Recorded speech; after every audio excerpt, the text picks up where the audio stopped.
Acho que todo mundo está com o seu smartphone aí, né? Quem que não está inscrito ainda no nosso canal? Tem alguém aqui que não está inscrito no nosso canal ainda? Então a gente vai fazer um desafio. Você vai entrar agora no nosso canal IAGE Gurilândia. Você vai se inscrever no canal, porque é muito importante que você esteja inscrito, para que você possa compartilhar a mensagem com outras pessoas. Agora nós não estamos mais transmitindo ao vivo. Nós estamos gravando a mensagem toda editada e colocando somente a mensagem no canal, para que a pessoa que entre não pegue todo esse momento do culto. A pessoa vai lá olhar, tem 3, 4 horas de mensagem. Entra na mensagem e já tem só a mensagem editada.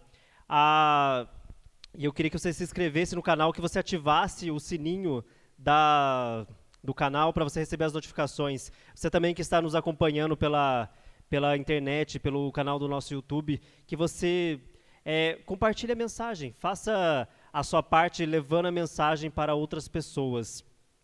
Hoje nós teremos a presença do irmão Emílio pregando aqui para nós, o pai do Ricardo, e ele, por problemas de saúde, ele está com um pouquinho de dor na coluna, ele não poderia vir dirigindo até aqui, e a gente queria dar um oi para ele, um feliz sábado para ele, e que saiba que as portas estão abertas, que quando ele quiser vir, é só dar um toque, a gente está aqui com a imensa saudade dele. E eu queria convidar o nosso irmão Samuel, que vai abrir a palavra para nós, vai dividir o pão da vida conosco, neste momento. Que Deus abençoe.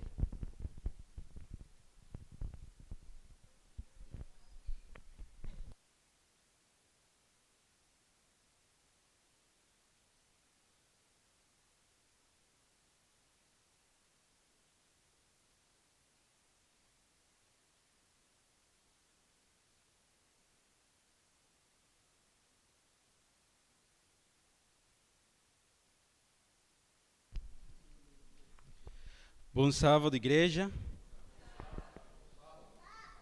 Vocês estão bem? Que bom.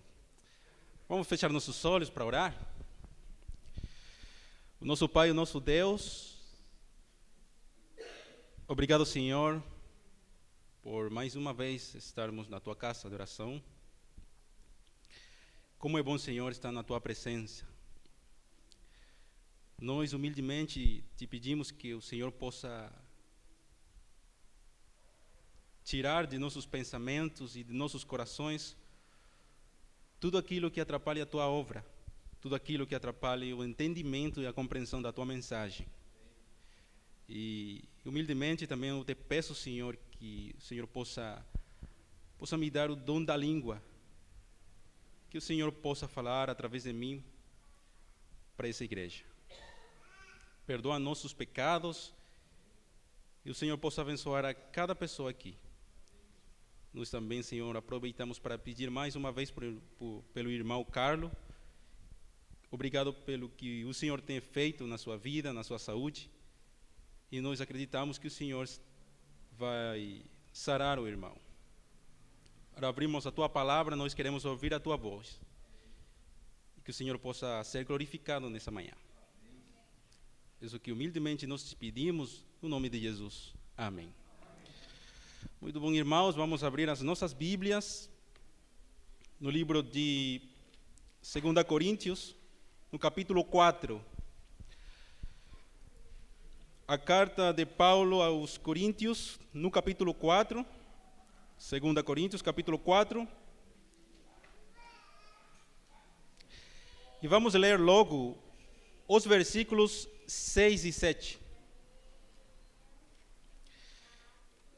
Essa mensagem é titulada Um Tesouro em Vasos de Barro. 2 Coríntios, capítulo de número 4, e os versículos 6 e 7. Diz assim: Porque Deus que disse, das trevas resplandecerá a luz.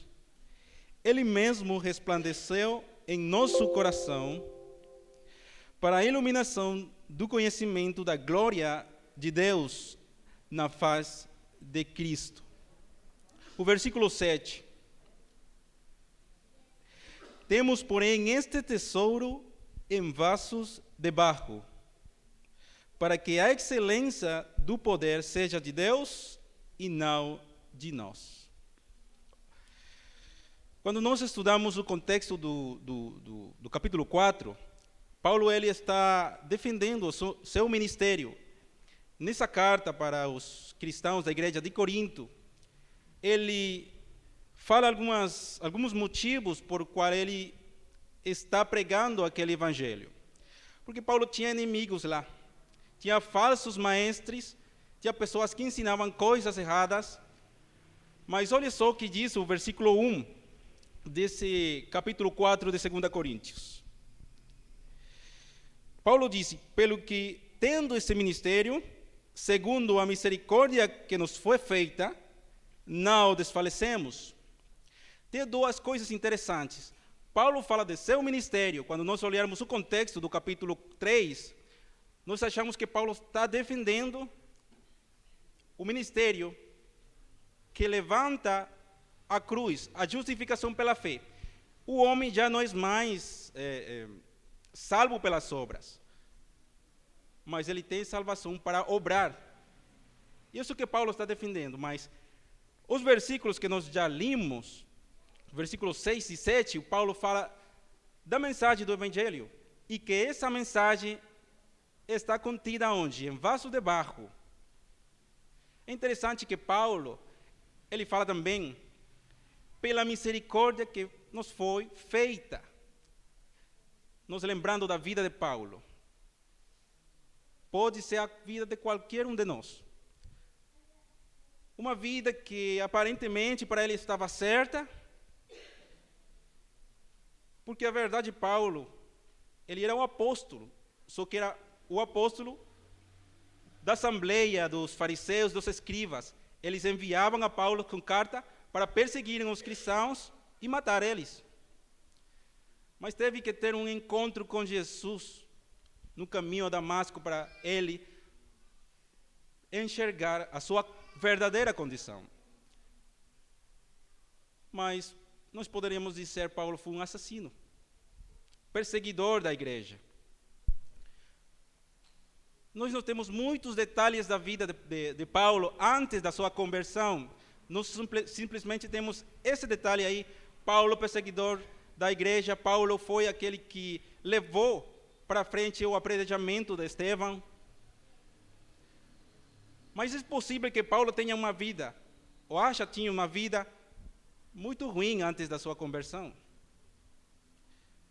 E Paulo tem muito claro que o ministério que foi entregue para ele, o ministério de levar o evangelho aos gentios, foi por mera misericórdia. Deus trouxe ele para a luz, mas ele precisou ficar cego para ele enxergar a luz de Cristo. E ele fala com propriedade, defendendo o seu ministério. É muito interessante ver que Deus coloca em cada um de nós um tesouro precioso. Nós não somos pessoas comuns. Nós somos pessoas com uma mensagem, uma missão nesse mundo. Um alvo. Às vezes, na correria dessa vida, nós esquecemos isso. Mas nós temos que lembrar também que nós somos simplesmente vasos de barro.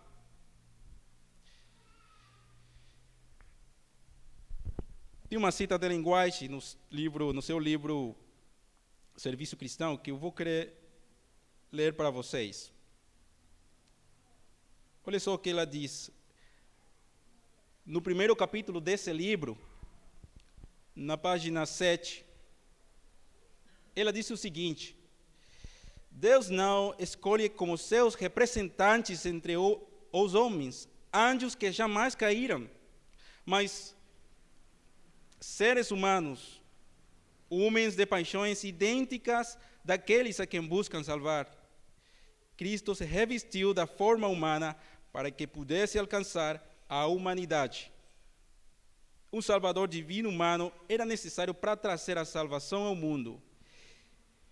E a homens e mulheres foi entregue a sagrada tarefa de tornar conhecidas as riquezas incompreensíveis de Cristo. Então, Deus escolheu a você e a eu para levar essa mensagem. Mas nós somos pessoas frágeis, fracas. Vamos ler mais um exemplo na Bíblia. Vamos ao Antigo Testamento, no livro de Juízes. E nós vamos a estudar os capítulos 6 e 7. Mas não vamos ler todos os versículos, somente alguns textos escolhidos. Livro dos Juízes, no capítulo 6. Nós achamos aí a história de Gideão. Nós sabemos que o povo de Israel muitas vezes se afastou de Deus. Deus trazia livramento para eles, eles voltavam a fazer as coisas ruins, eles clamavam a Deus, Deus ouvia e os livrava. E nessa história nós temos mais um livramento de Deus por meio de Gideão. Vamos ler os versículos 7, a partir do versículo 7. Desculpa, a partir do versículo 1. Vamos ler o versículo 1, depois aí a gente vai pular o versículo 7. Diz aí o versículo 1 do capítulo 6. Fizeram os filhos de Israel o que era mal perante o Senhor. Por isso o Senhor os entregou nas mãos dos midianitas por 7 anos. E é conhecida essa história. O povo de Israel, eles plantavam, mas os midianitas, e não somente os midianitas, sino todos aqueles povos inimigos do povo de Israel, na redondez, eles tiravam os alimentos, eles roubavam. O versículo 7 diz: tendo os filhos de Israel clamando ao Senhor por causa dos midianitas, o Senhor lhes enviou um profeta, que lhes disse: assim disse o Senhor, Deus de Israel, eu é que vos fiz subir do Egito, e vos tirei da casa de servidão, e vos livrei da mão dos egípcios, e da mão de todos quantos vos oprimiam, e os expulsei de diante de vós, e vos dei a sua terra. E disse: eu sou o Senhor vosso Deus. Não temais os deuses dos amorreus, em cuja terra habitais. Contudo, não destes ouvida a minha voz. Versículo 11. Então, veio um anjo do Senhor e se assentou-se debaixo do carvalho que está em Ofra, que pertencia a Joás, a Vieresita. E Gideão, seu filho, estava malhando o trigo no lagar para o pôr a salvo dos midianitas. Então o anjo do Senhor lhe apareceu e lhe disse: o Senhor é contigo, homem valente. Respondeu-lhe Gideão: ai, Senhor meu, se o Senhor é conosco, por que nos sobreveio tudo isto? E que é feito de todas as suas maravilhas que nossos pais nos contaram, dizendo: não nos fez o Senhor subir do Egito? Porém agora o Senhor nos desamparou e nos entregou nas mãos dos midianitas. Versículo 14 diz: então se virou o Senhor para ele e disse: vai nessa tua força, e livrarei Israel da mão dos midianitas. Porventura não te enviei eu? O versículo 15 diz o seguinte, olha só: e ele disse ao Senhor: ai, Senhor meu, com que livrarei Israel? Eis que a minha família é a mais pobre em Manassés, e eu o menor da casa de meu pai. Nós temos aqui uma situação muito interessante, uma situação muito repetida na Bíblia. Deus vai e disse a Gideão e dá uma tarefa para ele. Mas quais são as condições de Gideão? A família de Gideão, ele disse que é a menor da sua tribo. Ele mesmo é o menor de seus irmãos. A palavra, quando ele disse: o Senhor é contigo, homem valente, a verdade, está falando guerreiro. Está falando de Gideão como se ele fosse um soldado, um guerreiro. Mas Gideão não tinha nenhuma experiência na guerra. Ele não tinha ferramentas para lutar contra aquele povo midianita. Você está entendendo? Gideão não é ninguém para fazer aquela tarefa. Mas Deus escolheu a Gideão da família menor da tribo de Manassés e o menor de seus irmãos, Gideão. Uma pessoa que não tinha condições para levar a cabo aquela tarefa. Será que nós somos dignos de levar o que nós levamos? À luz do Evangelho? Será que Deus não poderia ter escolhido alguém mais? Você já pensou, já parou para pensar isso? Mas uma pergunta, será que nós sabemos o que nós temos que pregar? Será que nós sabemos as condição qual nós estamos? A história, no capítulo 7, ela continua. Tendo a promessa da presença do Senhor, e o Senhor dando essa missão para o Gideão. Nós temos o contexto da história. O Gideão, a verdade, ele derruma os altares de Baal, porque o povo de Israel tinha feito muitas coisas impensáveis, mas fizeram. Eles colocaram altares de poste ídolo de Baal, e eles até defendiam aqueles deuses.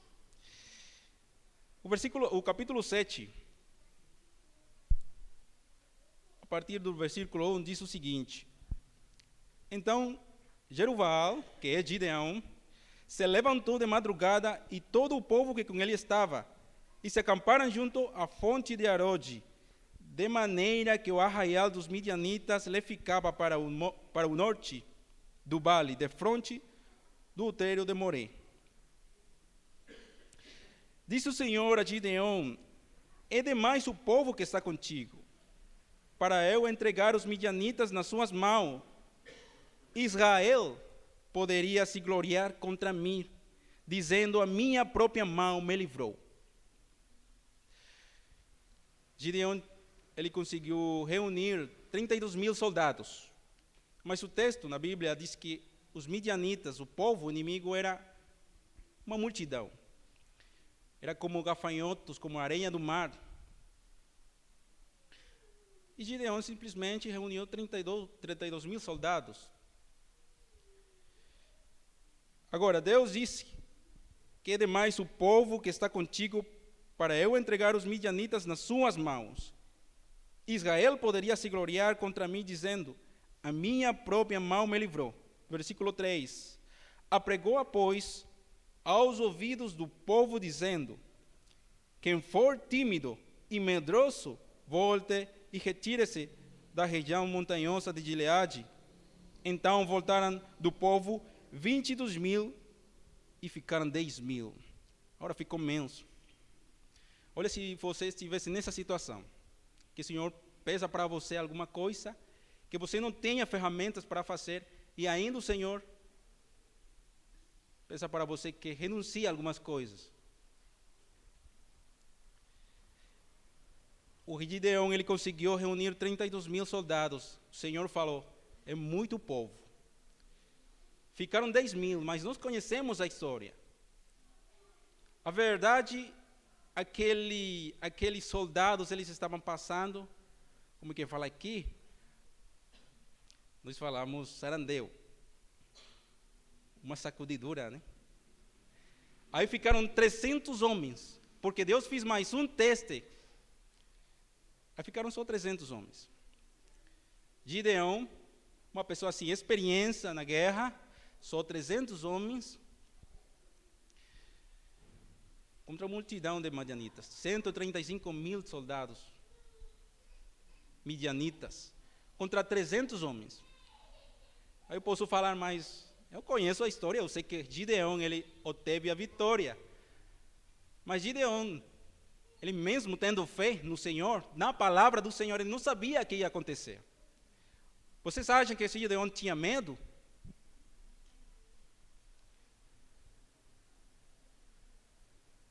O Gideão era simplesmente um robô, né? Que ele não sentia nada. Será que ele tinha medo? Quando o Senhor pede para você alguma coisa, você é duvidado, você é questionado, você simplesmente vai na frente. A gente é como um vaso, sabe? A gente questiona as coisas de Deus às vezes. A gente duvida. E ainda mais quando essas coisas parecem impossíveis para nós. Gideão, ele está nessa situação, só com 300 homens. Olha só o que diz o versículo 9. Sucedeu que naquela mesma noite o Senhor lhe disse: levanta-te e desce contra o arraial, porque o entreguei nas tuas mãos. Se ainda temes atacar, desce tu com teu moço pura ao arraial, e ouvirás o que dizem depois. Depois, fortalecidas as tuas mãos, descerás contra o arraial. Então desceu ele com seu moço pura até a vanguarda do arraial. Aí ele ouve aquele sono, né? Um soldado, ele sonhou como um pão de cevada rodava contra o arraial dos medianitas e deu de encontro à tenda do comandante. Aí o companheiro dele respondeu: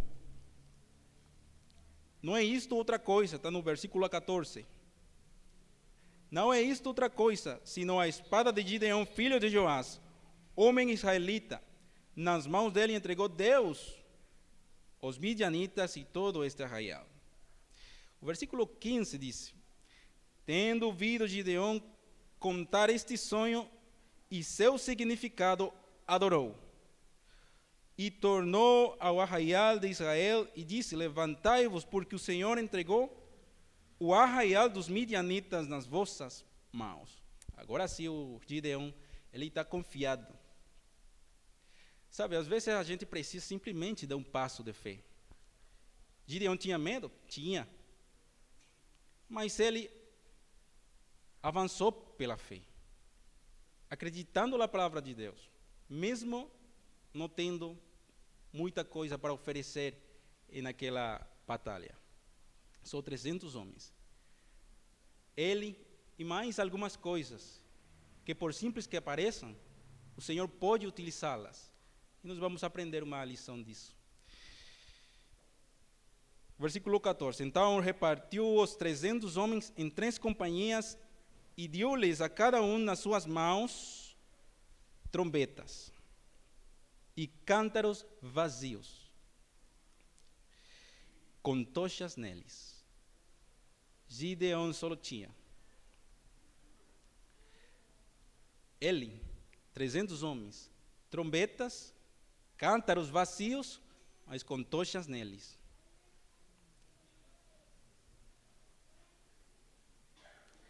Só tinha isso. Humanamente tinha só isso, mas ele tinha tudo, porque tinha Deus.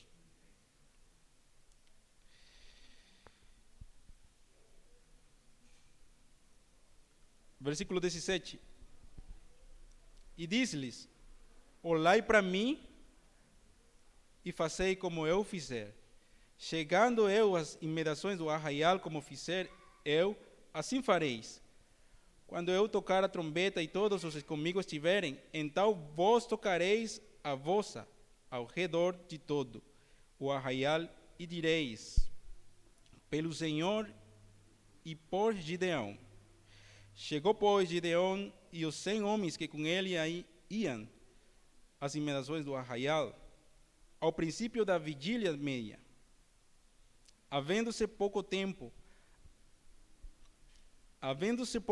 antes trocados as guardas, e tocaram as trombetas, e quebraram os cântaros que traziam nas mãos. Assim tocaram as 3 companhias, as trombetas, e despedaçaram os cântaros, e asseguravam na mão esquerda as tochas, e na mão direita as trombetas que tocavam. E exclamaram: espada pelo Senhor e por Gideão. E permaneceu cada um no seu lugar, ao redor do arraial, que tudo deitou a correr, e a gritar, e a fugir. Ao soar das 300 trombetas, o Senhor tornou a espada de um contra outro, e isto em todo o arraial, que fugiu rumo de Serará, até Betesita, até o limite de Abel-Meolá, acima de Tabate. Não é Taubaté, né? Tabate, é. Então, nós vemos aqui um desenvolvimento da história, e nós vemos que Gideão, ele venceu aqueles midianitas. Mas o ênfase está no fato de que ele não tinha nada, mas tinha Deus. Sabe, às vezes a gente não tem nada. Eu não tenho uma boa língua portuguesa, né? Mas eu sei que o Senhor vai comigo. Talvez vocês não tenham muita coisa, muita inteligência, você não tenha a coragem para fazer algumas coisas. O Senhor é com você. O Senhor ha escolhido a cada um de nós para levar um tesouro, o tesouro do Evangelho, sabe disso? Um tesouro que nós temos que compartilhar. Vamos a olhar mais uma história. Vamos ao livro de 2 Reis.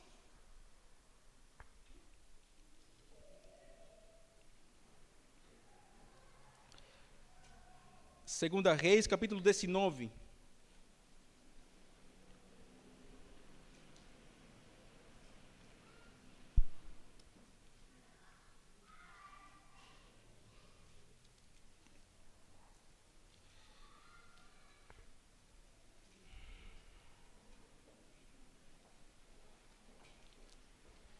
E os versículos 19 ao 22.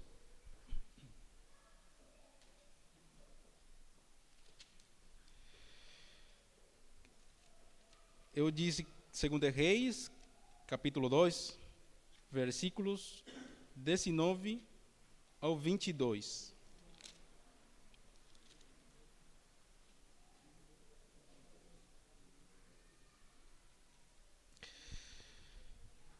Os homens da cidade disseram a Eliseu: eis que é bem situada esta cidade, como vê o meu senhor, porém as águas são más, e a terra é estéril.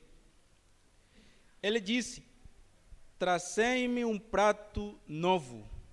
Pode-se entender como um vaso novo. A verdade é a nossa versão em espanhol. Ele fala um vaso, uma vasija, um jarro. Aqui diz um prato. Um prato novo, e ponde nele sal. E lhe trouxeram. Então saiu ele ao manancial das águas e deitou sal nele. E disse: assim diz o Senhor: tornei saudáveis estas águas, já não procederá daí morte nem esterilidade.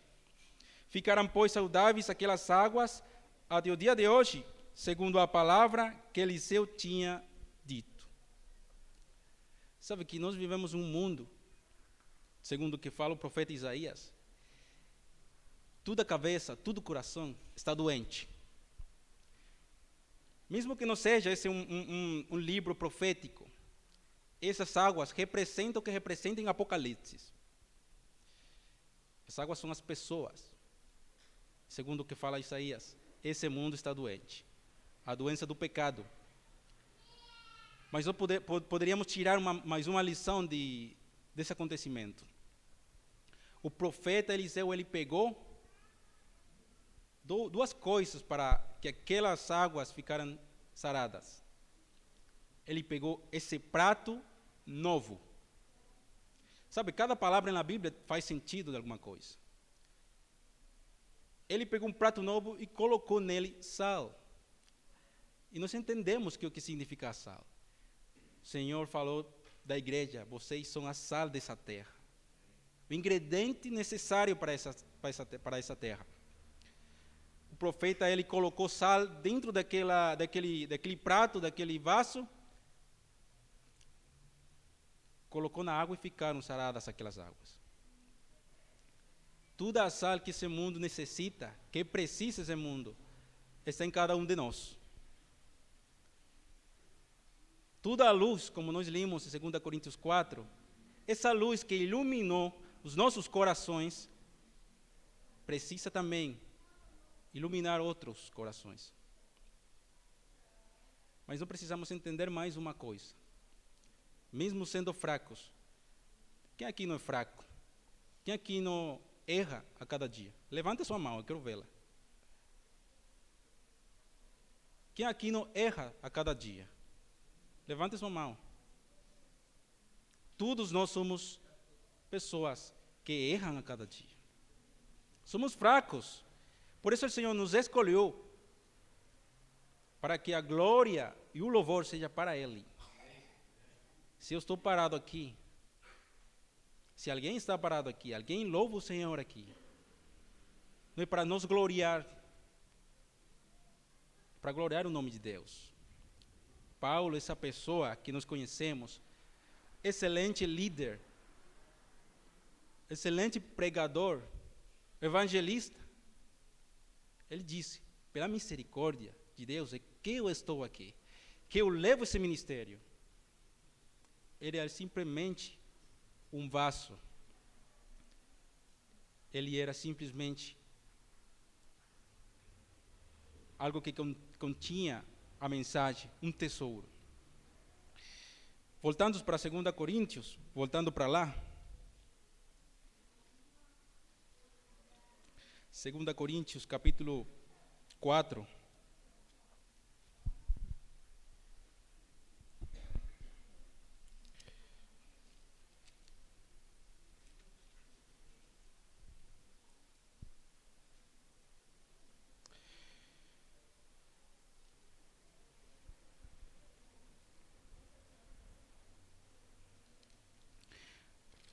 Lendo de novo os versículos 6 e 7.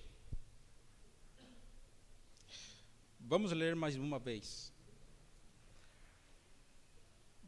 Capítulo 4, versículos 6 e 7. Porque Deus que disse das trevas resplandecerá a luz.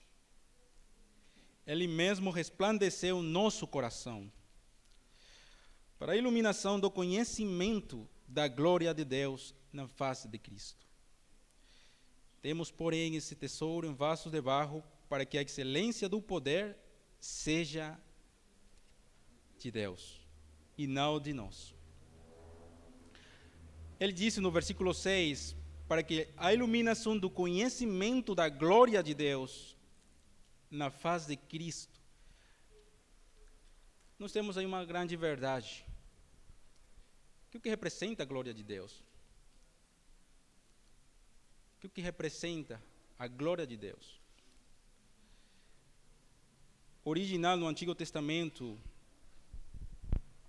da palavra glória, ele dá a entender, muitas vezes, o brilho na presença de Deus, a glória que alguém recebe, um rei, uma pessoa que fez algo, né, importante, mas também tem a ver com o caráter de Deus.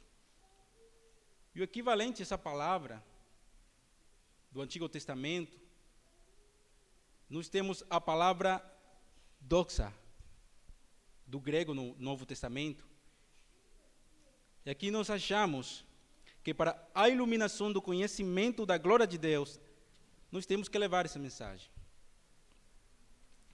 Mas o que representa a glória de Deus? Vamos olhar no Antigo Testamento, no livro de Êxodo, no capítulo 33.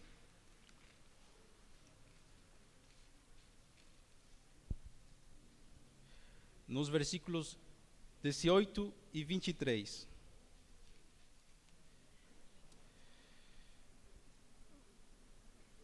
Êxodo 33, nos versículos 18 até o versículo 23.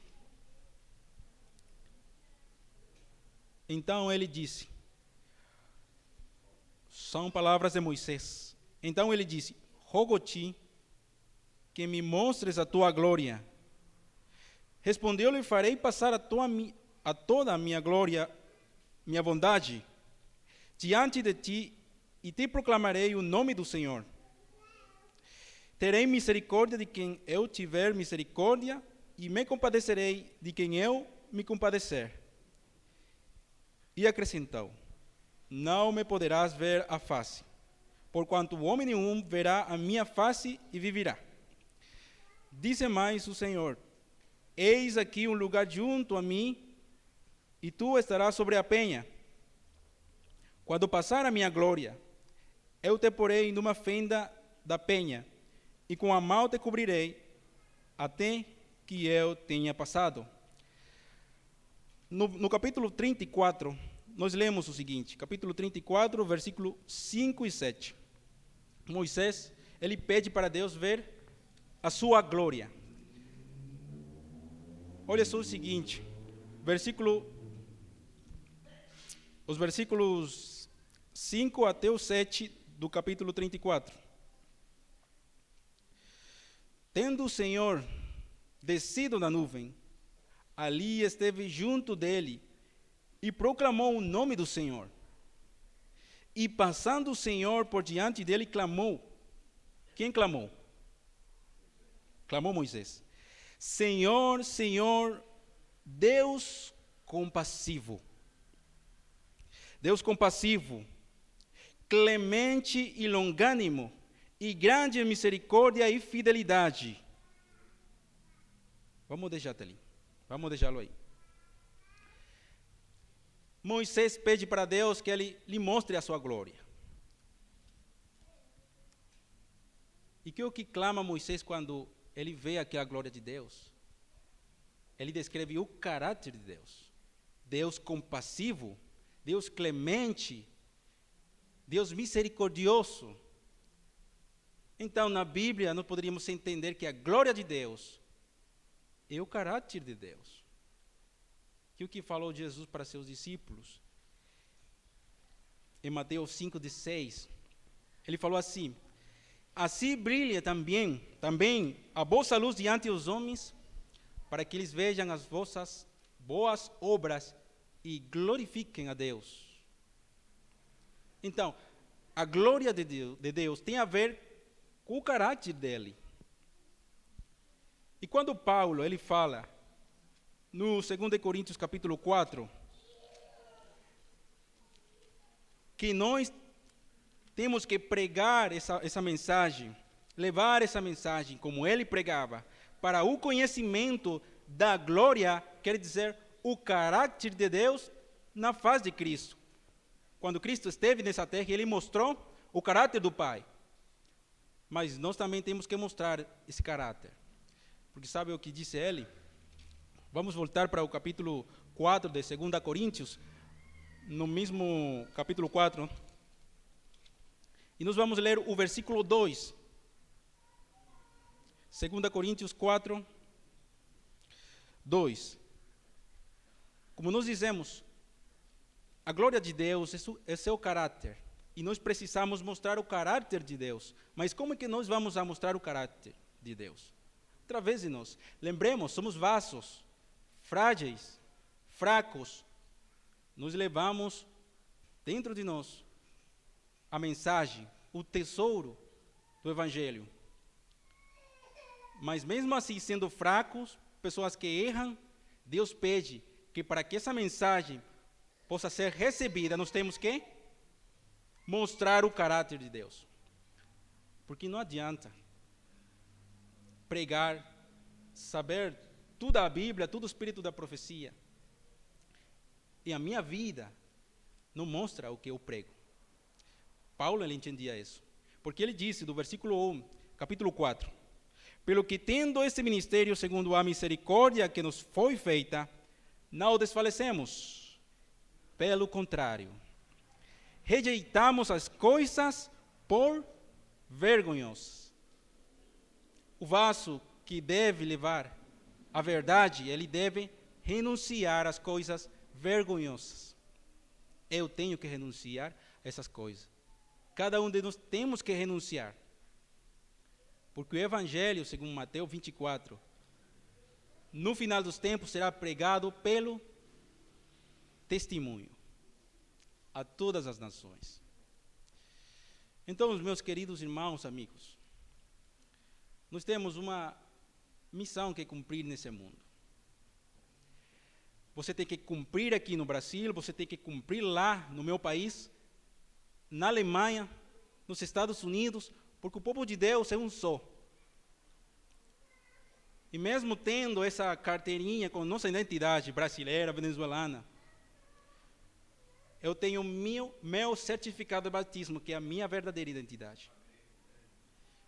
Porque como Paulo disse, nossa cidadania não está nessa terra. Não é dessa terra.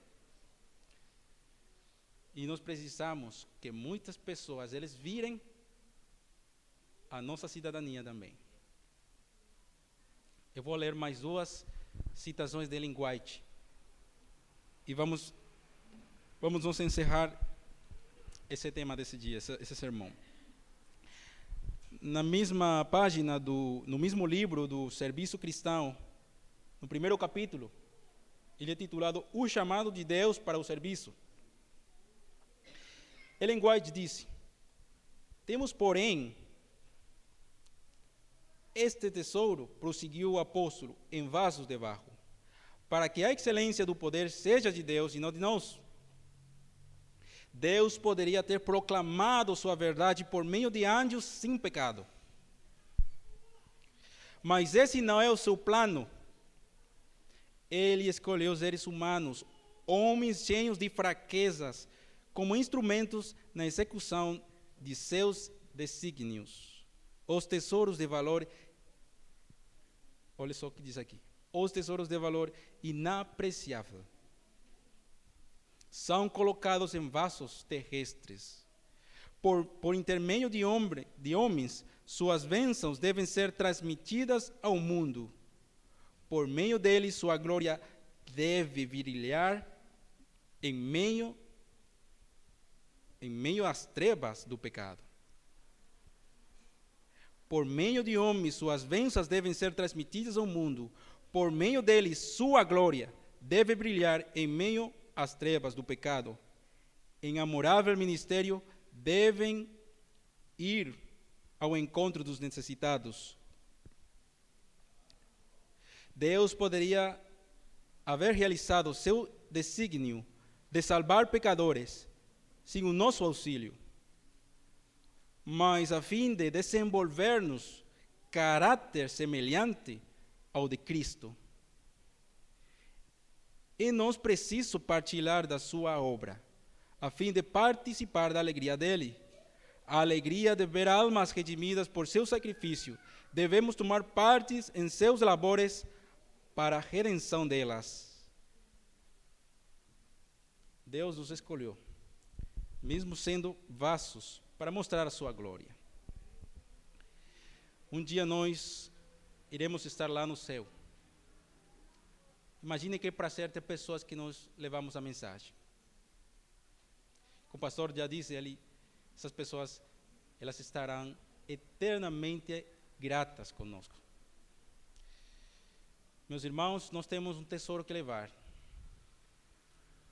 Mesmo com a situação desafiadora que nós temos, mesmo com nossa fraqueza,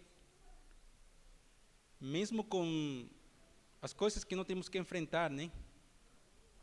Nós temos que levar a mensagem. Essa mensagem vai ser assistida alguma vez por alguém na internet. O sotaque não é perfeito, mas eu acho que o Senhor vai se ela entender. E nós temos que enfrentar essas situações. Seja o que for. E às vezes, nós temos que renunciar a nosso eu.